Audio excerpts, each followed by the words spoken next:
Val de Gascogne, c'est une coopérative locale agricole qui est ancrée sur son territoire déjà depuis une centaine d'années. On parle de groupe coopératif parce qu'on a des filiales et des filières avec un pôle semences, un pôle négoce, un pôle meunerie, donc pôle service aussi, ce qui fait qu'on est sur 480 salariés sur l'ensemble du groupe pour 6000 adhérents. En 2016, nous avions environ une dizaine de personnes reconnues travailleurs handicapés au sein de la coopérative, ce qui représente 9,45 équivalents temps plein sur toute l'année. Avant de rentrer dans la coopérative agricole Val de Gascogne, j'ai eu une société de transport et de déménagement pendant 18 ans. J'ai fait une reconversion et j'ai été embauché par Val de Gascogne en tant que chauffeur poids lourd pour le transport de bennes céréales. En 2013, suite à plusieurs soucis de santé, on m'a décelé une maladie et donc j'ai été reconnu travailleur handicapé. Et avec la société Mme Saint-Ignan, notre DRH, m'a proposé une reconversion dans le domaine de la formation. Donc j'ai suivi des formations pour être formateur et j'ai commencé à intégrer le service RH et à commencer à faire mes formations.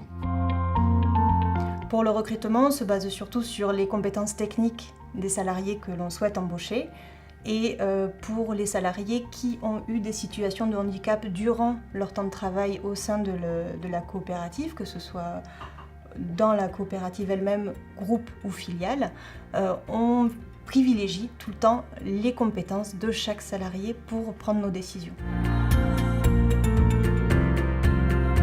J'ai bénéficié d'un accompagnement du service RH ainsi que de l'organisme de la SAMET qui ont mis de suite des éléments et du matériel qui ont pu m'aider dans la prise de mon poste. Donc j'ai eu un siège adapté ainsi que des supports d'ordinateur.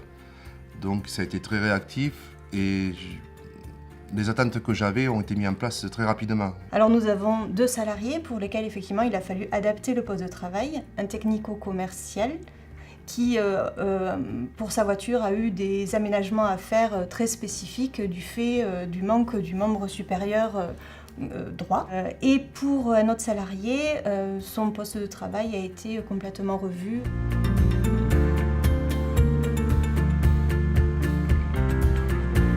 C'est la SAMET qui nous a notamment aidés sur le dernier cas d'adaptation au travail. Ils sont venus nous prêter du matériel pour qu'on l'essaye, que la personne concernée choisisse le matériel le plus adapté à son travail. Et quand le choix a été fait, on a eu une aide financière pour nous aider à finaliser les achats. Donc aujourd'hui, le facteur de succès, en tout cas pour ma part, c'est le fait qu'on ne s'attache pas forcément au handicap de la personne que l'on recrute, mais vraiment à ses compétences techniques. Après, le reste se fait naturellement puisque l'intégration au sein de l'équipe se fait aussi bien qu'un autre salarié. On ne cherche pas à différencier les personnes en situation de handicap, bien au contraire. Il y a beaucoup de gens qui n'osent pas le dire et qui sont travailleurs handicapés. Je pense qu'il ne faut pas hésiter à mettre en place et à avertir les gens et à discuter avec les gens afin de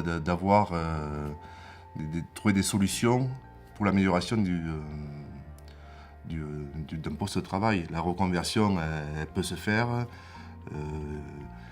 Il suffit, je pense, de discuter et des solutions, il y en a.